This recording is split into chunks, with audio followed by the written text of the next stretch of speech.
He had risen. For Fenner, and I call the honourable member for Fairfax. Thank you, Deputy Speaker. Using economic policy to try and create greater equality requires a threshold strategic question to be answered. Either a political party chooses to tear people down to the lowest common denominator, or they lift people up so they can realise their full potential.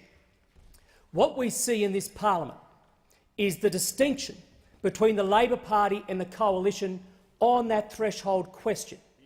The Labor Party are determined to ensure they tear people down to the lowest common denominator.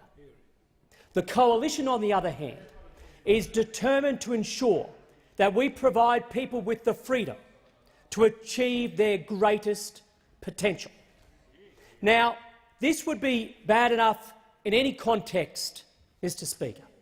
However, there is a historical dimension to this, because never before, in at least the last 3 decades, have we had a leader of the opposition, have we had a leader of the Labor Party so determined to tear people down with the trick of excessive income redistribution. We spent most of the 20th century with an argument between socialism and liberalism won out. Liberalism won out. And I'll take the quip from opposite about egalitarianism. Once socialism lost, the Labor movement across the Western democratic world decided that they needed to change. They were happy to continue with social justice, but they realised that income redistribution would no longer work. Income redistribution was therefore rejected under the banner of the third way by some.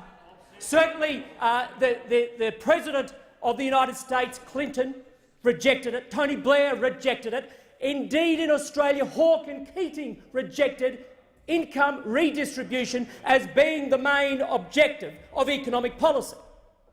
And what has happened now, Mr. Speaker? What has happened now in 2017 under this Leader of the Opposition? The Labor Party has gone back. They want to go back to socialism. They now want to reject any semblance of economic liberalism. They believe that the only way you can achieve equality, the only way you can have an egalitarian Australia, is if you tear people down. That is the basis of their trust proposal only last week. What is the means by which this Labor Party wants to tear people down to the lowest common denominator? There is only one means they know about, and that is taxation. So the Labor Party will tax the household to ensure they pay higher electricity prices. So Labor will tax the homeowner through their negative gearing and capital gains plans. Labor will tax the hard-working mum and dad who have happened to start their own small business with higher company taxes. Now penalising trusts. They oppose the extension of the instant asset write-off. Their solution to any income disparity is to tear people down. It has been proven time and time again, last century for crying out loud, that these socialist ideas do not work. Now,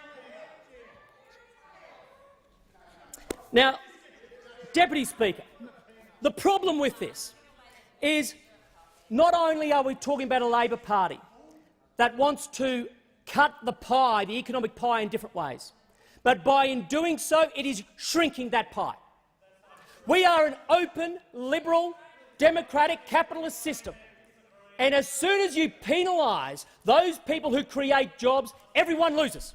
The Australian economy loses. This is a socialist ideal from the Labor Party because they believe it might work with the public. They might think the public will get on board, but in fact what they're doing is they are undermining the Australian economy, they are undermining the Australian worker, they are undermining the Australian mum and dad. There is one way to move this economy forward, and that is by lifting those who are prepared to work. It is not by dragging them down to the lowest common denominator. The member's time has